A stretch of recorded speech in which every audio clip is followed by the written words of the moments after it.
Meeting মিছিল হবে, আলোচনা হবে।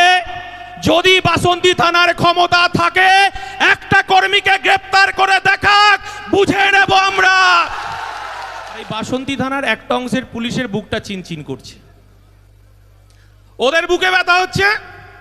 আর বিছানায় শুয়ে তৃণমূলের নেতাগুলো ছটপট করছে যে নওশাদ সিদ্দিকী বাঘের বাচ্চা বাসন্তীতে ঢুকছে আর ওরা 2026-এ ক্ষমতা যাচ্ছে।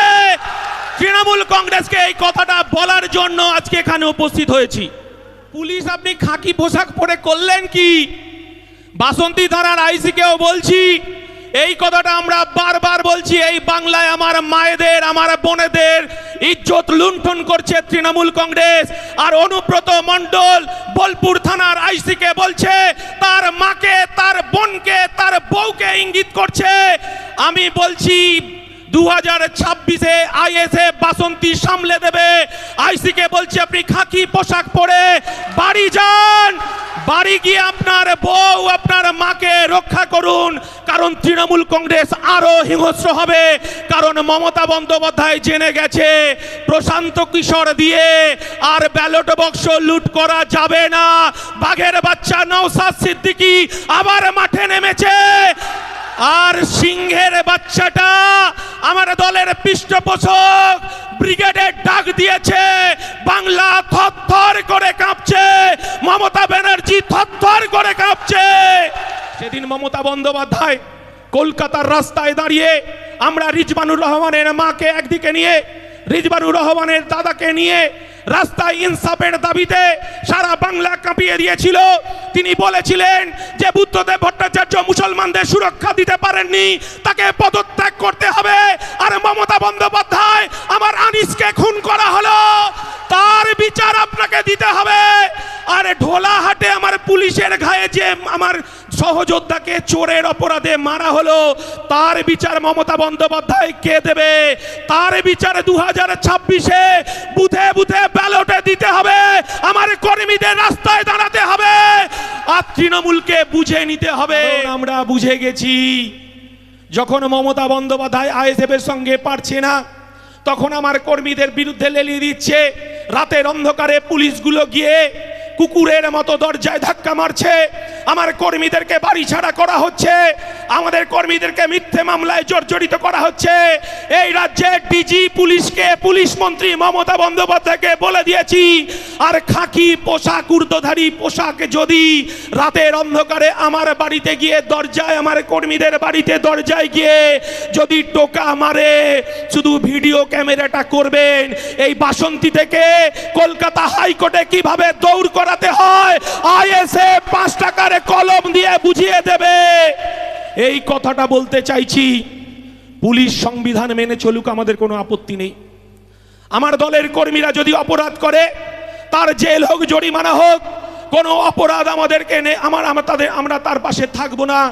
কিন্তু মিথ্যে মামলায়, এনডিবিএস মামলায় তাকে যদি ঘর ছাড়া করা হয়, তাকে যদি বাড়ি ছাড়া করা হয়, তাহলে হাইকোর্টে 5 টাকার কলম দিয়েই বুঝিয়ে দেব 5 টাকার কলমের কত জোর। খাকি পোশাকটা খুলিয়ে তারপরে ছাড়বো। এটাই নওশাদ সিদ্দিকী, এটাই ইন্ডিয়ান সেকুলার ফ্রন্ট। এই কথাটাই বলতে চাইছি। সংবিধানকে রক্ষা করতে হবে, গণতন্ত্রকে রক্ষা করতে হবে। মমতা বন্দ্যোপাধ্যায়কে এই বাংলার মুসলমান সমাজ বিশ্বাস করেছিল, ভরসা করেছিল। মমতা বন্দ্যোপাধ্যায়কে ত্রাতা হিসেবে ভেবেছিলেন। যখন আমরা দেখেছিলাম কলকাতার রেড রোডে নামাজে যখন মমতা বন্দ্যোপাধ্যায় বোরখা পরেন, যখন মমতা বন্দ্যোপাধ্যায় হিজাব পরেন, তখন তিনি ইনশাআল্লাহ সুবহানাল্লাহ বলেন, এই বাংলার মানুষের হয়ে দোয়া আদায় করেন। এই বাংলার মানুষ ভেবেছিলেন মমতা বন্দ্যোপাধ্যায় মুসলমানদের রক্ষা করবেন। কিন্তু আমরা কি দেখলাম? বন্দ্যোপাধ্যায় মুসলমানদের ত্রাতা হিসেবে ছিলেন। আমি একজন হিন্দু ঘরের সন্তান। আমি যখন আমার দুর্গা পুজোয় 4 দিন ছুটি হয়, আমার কালী পুজোয় ছুটি হয়, রামনবমীতে ছুটি হয়, আপনারা দেখেছেন জগদ্ধাত্রী পুজোয় ছুটি হয়, সরস্বতী পুজোয় ছুটি হয়। কিন্তু আমার মুসলমান সমাজের ভাইরা এই মমতা বন্দ্যোপাধ্যায়কে বিশ্বাস করেছিল। কখনো তিনি বোরখা পরেন, কখনো হিজাব পরেন। কিন্তু মমতা বন্দ্যোপাধ্যায় যখন রেড রোডে যখন মমতা বন্দ্যোপাধ্যায় তিনি নামাজে অংশগ্রহণ করেন, কিন্তু এই বাংলার মুসলমান সমাজ আপনাকে জানতে চায়, হিন্দুদের যদি দুর্গা পুজোয় 4 দিন ছুটি থাকে, তাদের রামনবমীতে ছুটি থাকে, জগদ্ধাত্রী পুজোয় ছুটি থাকে, তাহলে আমার ঈদের 2 দিন কেন ছুটি থাকবে না? এই উত্তরটা মমতা বন্দ্যোপাধ্যায়কে দিতে হবে। দিল্লিতে যান, এখানে নয়। বাংলায় আপনাদের কোনো প্রবলেম নেই, বাংলায় আমি আছি, মনে রাখবেন। আমি হিন্দুর প্রপার্টিতেও নয়, মুসলিম প্রপার্টিতেও নয়, শিখ প্রপার্টিতেও নয়, খ্রিস্টান প্রপার্টিতেও নয়। আমি কখনো কারো জমি অধিকার করি না। আর কোর্টে অলরেডি স্টে আছে, এটা সাব জুডিস কেস, আপনারা জানেন। আমরাও কোর্টে পার্টি হয়েছি। এইটা নিয়ে আর গুলোগুলি করবেন না, গুলোগুলি করবেন না। যদি করেন, সবচেয়ে বড় শত্রু আমি হব। অধিকার কেড়ে নেয়। এখানে নিশ্চয়ই বাসন্তী থানার পুলিশ আছেন। মমতা বন্দ্যোপাধ্যায় পুলিশ দপ্তর, ক্ষমতা যদি থাকে, বাসন্তী হাই রোডে আমার দলের চেয়ারম্যান নওশাদ সিদ্দিকী আসছে, একবার আটকে দেখান।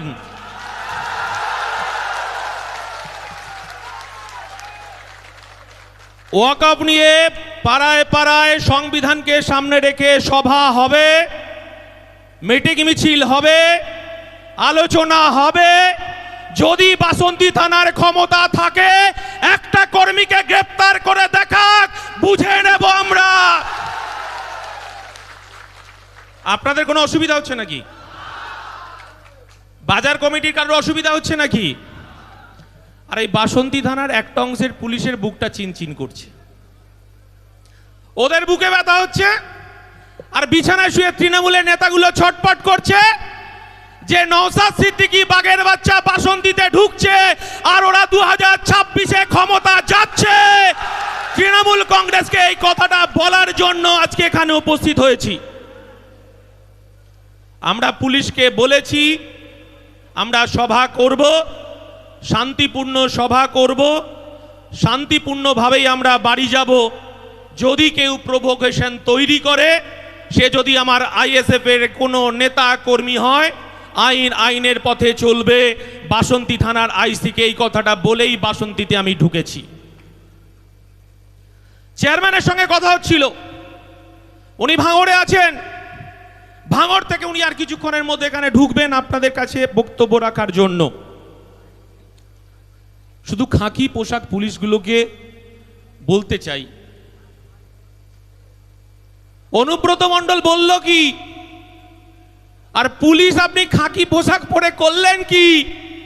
বাসন্তী থানার আইসিকেও বলছি, এই কথাটা আমরা বারবার বলছি। এই বাংলায় আমার মায়েদের, আমার বোনেদের ইজ্জত লুণ্ঠন করছে তৃণমূল কংগ্রেস। আর অনুব্রত মণ্ডল বোলপুর থানার আইসিকে বলছে, তার মাকে, তার বোনকে, তার বউকে ইঙ্গিত করছে। আমি বলছি 2026-এ আইএসএফ বাসন্তী সামলে দেবে। আইসিকে বলছে, আপনি খাকি পোশাক পরে বাড়ি যান, বাড়ি গিয়ে আপনার বউ, আপনার মাকে রক্ষা করুন। কারণ তৃণমূল কংগ্রেস আরো হিংস্র হবে। কারণ মমতা বন্দ্যোপাধ্যায় জেনে গেছে, প্রশান্ত কিশোর দিয়ে আর ব্যালট বক্স লুট করা যাবে না।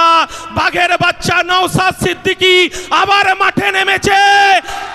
আর সিংহের বাচ্চাটা আমার দলের পৃষ্ঠপোষক ব্রিগেডের ডাক দিয়েছে।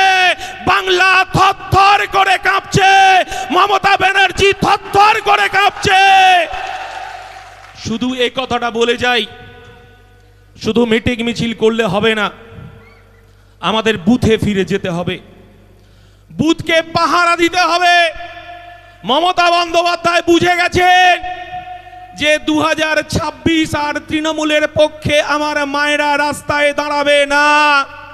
500 টাকা থেকে 1000 টাকা হয়েছে, 1000 টাকা থেকে 2000 টাকা হবে, 2000 টাকা থেকে 3000 টাকা হবে। কিন্তু এই মমতা বন্দ্যোপাধ্যায় আরজি করে আমার যে বোনের ইজ্জতটা লুণ্ঠন হলো, তাকে রেপ করলো, তাকে খুন করলো। এই বাংলার আমার মায়েরা তারা রাতে জেগে পাহারা দিয়েছে ইনসাফের দাবিতে। মমতা ব্যানার্জি, আপনি সন্দীপ ঘোষকে আপনি লুকোনোর চেষ্টা করেছেন, আপনি সেখানকার সমস্ত নথি আপনি ভেঙে গুড়িয়ে দেওয়ার চেষ্টা করেছেন, ইনসাফ দিতে পারেননি। এই বাসন্তীর মানুষ ভুলে যায়নি। 2007 সালে ফিরে যান। 2007 সালে রিজওয়ানুর রহমান একটা তরতাজা 22-23 বছরের যুবক। সে তখন এই বাসন্তীরও মন্ত্রী ছিলেন একজন, এবং আপনারা জানেন বামফ্রন্ট সরকারের মন্ত্রী ছিলেন। এই রাজ্যের মুখ্যমন্ত্রী ছিলেন বুদ্ধদেব ভট্টাচার্য, এই রাজ্যের পুলিশ মন্ত্রী ছিল বুদ্ধদেব ভট্টাচার্য। মমতা বন্দ্যোপাধ্যায় তখন রিজওয়ানুর রহমানের অপরাধ কি ছিল? অশোক টোডি তার মেয়েকে ভালোবাসার জন্য, হিন্দু মুসলমানের ভালোবাসার জন্য দমদমের পাতিপুকুরে রিজওয়ানুর লাশটা পড়ে থাকতে সেই লাশটা আমরা কুড়িয়েছিলাম। সেদিন মমতা বন্দ্যোপাধ্যায় কলকাতার রাস্তায় দাঁড়িয়ে আমরা রিজওয়ানুর রহমানের মাকে একদিকে নিয়ে, রিজওয়ানুর রহমানের দাদাকে নিয়ে রাস্তায় ইনসাফের দাবিতে সারা বাংলা কাঁপিয়ে দিয়েছিল। তিনি বলেছিলেন যে বুদ্ধদেব ভট্টাচার্য মুসলমানদের সুরক্ষা দিতে পারেননি, তাকে পদত্যাগ করতে হবে। আর মমতা বন্দ্যোপাধ্যায়, আমার আনিসকে খুন করা হলো, তার বিচার আপনাকে দিতে হবে। আরে ঢোলাহাটে আমার পুলিশের ঘায়ে যে আমার সহযোদ্ধাকে চোরের অপরাধে মারা হলো, তার বিচার মমতা বন্দ্যোপাধ্যায় কে দেবে? তার বিচার 2026-এ বুথে বুথে ব্যালটে দিতে হবে। আমার কর্মীদের রাস্তায় দাঁড়াতে হবে, আর তৃণমূলকে বুঝে নিতে হবে। এই কথাটাই বলার জন্য আমরা এখানে উপস্থিত হয়েছি। ওয়াকফ, মমতা বন্দ্যোপাধ্যায় 2011 সালের আগে থেকে মমতা বন্দ্যোপাধ্যায়কে এই বাংলার মুসলমান সমাজ বিশ্বাস করেছিল, ভরসা করেছিল। মমতা বন্দ্যোপাধ্যায়কে ত্রাতা হিসেবে ভেবেছিলেন। যখন আমরা দেখেছিলাম কলকাতার রেড রোডে নামাজে যখন মমতা বন্দ্যোপাধ্যায় বোরখা পরেন, যখন মমতা বন্দ্যোপাধ্যায় হিজাব পরেন, তখন তিনি ইনশাআল্লাহ সুবহানাল্লাহ বলেন, এই বাংলার মানুষের হয়ে দোয়া আদায় করেন। এই বাংলার মানুষ ভেবেছিলেন মমতা বন্দ্যোপাধ্যায় মুসলমানদের রক্ষা করবেন। কিন্তু আমরা কি দেখলাম? আজকেও জানেন জামাই ষষ্ঠী, আজকে আমারও জামাই ষষ্ঠী আছে। যতক্ষণ না শাশুড়ি তার জামাইকে খেতে দিতে পারছে ততক্ষণ পর্যন্ত শাশুড়ি উপোস থাকে। আমি শাশুড়িকে বলেছি যে আমার সহযোদ্ধারা ওখানে তৃণমূল আর পুলিশের সঙ্গে লড়াই করছে, আমি রাত্রে এসে খাবো, আমার আগে আমার সহযোদ্ধাদের কাছে পৌঁছাতে হবে। আমার গাড়ি করে আমার ছেলেকে পাঠিয়ে দিয়েছি, কিন্তু লড়াইটা লড়তে হবে। যে কথাটা বলছিলাম, মমতা বন্দ্যোপাধ্যায় মুসলমানদের ত্রাতা হিসেবে ছিলেন। আমি একজন হিন্দু ঘরের সন্তান। আমি যখন আমার দুর্গা পুজোয় 4 দিন ছুটি হয়, আমার কালী পুজোয় ছুটি হয়, রামনবমীতে ছুটি হয়, আপনারা দেখেছেন জগদ্ধাত্রী পুজোয় ছুটি হয়, সরস্বতী পুজোয় ছুটি হয়। কিন্তু আমার মুসলমান সমাজের ভাইরা এই মমতা বন্দ্যোপাধ্যায়কে বিশ্বাস করেছিল। কখনো তিনি বোরখা পরেন, কখনো হিজাব পরেন, কিন্তু মমতা বন্দ্যোপাধ্যায় যখন রেড রোডে রেড রোডে যখন মমতা বন্দ্যোপাধ্যায় তিনি নামাজে অংশগ্রহণ করেন, কিন্তু এই বাংলার মুসলমান সমাজ আপনাকে জানতে চায়, হিন্দুদের যদি দুর্গা পুজোয় 4 দিন ছুটি থাকে, তাদের রামনবমীতে ছুটি থাকে, জগদ্ধাত্রী পুজোয় ছুটি থাকে, তাহলে আমার ঈদের 2 দিন কেন ছুটি থাকবে না? এই উত্তরটা মমতা বন্দ্যোপাধ্যায়কে দিতে হবে। কারণ আমরা বুঝে গেছি, যখন মমতা বন্দ্যোপাধ্যায় আইএসএফ এর সঙ্গে পারছে না, তখন আমার কর্মীদের বিরুদ্ধে লেলিয়ে দিচ্ছে। রাতের অন্ধকারে পুলিশগুলো গিয়ে কুকুরের মতো দরজায় ধাক্কা মারছে, আমার কর্মীদেরকে বাড়ি ছাড়া করা হচ্ছে, আমাদের কর্মীদেরকে মিথ্যে মামলায় জর্জরিত করা হচ্ছে। এই রাজ্যে ডিজি পুলিশকে, পুলিশ মন্ত্রী মমতা বন্দ্যোপাধ্যায়কে বলে দিয়েছি, আর খাকি পোশাক, ঊর্ধ্বধারী পোশাকে যদি রাতের অন্ধকারে আমার বাড়িতে গিয়ে দরজায়, আমার কর্মীদের বাড়িতে দরজায় গিয়ে যদি টোকা মারে, শুধু ভিডিও ক্যামেরাটা করবেন। এই বাসন্তী থেকে কলকাতা হাইকোর্টে কিভাবে দৌড় করাতে হয় আইএসএফ 5 টাকার কলম দিয়ে বুঝিয়ে দেবে। এই কথাটা বলতে চাইছি। পুলিশ সংবিধান মেনে চলুক, আমাদের কোনো আপত্তি নেই। আমার দলের কর্মীরা যদি অপরাধ করে, তার জেল হোক, জরিমানা হোক, কোনো অপরাধ আমাদেরকে আমরা তার পাশে থাকবো না। কিন্তু মিথ্যে মামলায়, এনডিবিএস মামলায় তাকে যদি ঘর ছাড়া করা হয়, তাকে যদি বাড়ি ছাড়া করা হয়, তাহলে হাইকোর্টে 5 টাকার কলম দিয়েই বুঝিয়ে দেব 5 টাকার কলমের কত জোর। খাকি পোশাকটা খুলিয়ে তারপরে ছাড়বো। এটাই নওশাদ সিদ্দিকী, এটাই ইন্ডিয়ান সেকুলার ফ্রন্ট। এই কথাটাই বলতে চাইছি। সংবিধানকে রক্ষা করতে হবে, গণতন্ত্রকে রক্ষা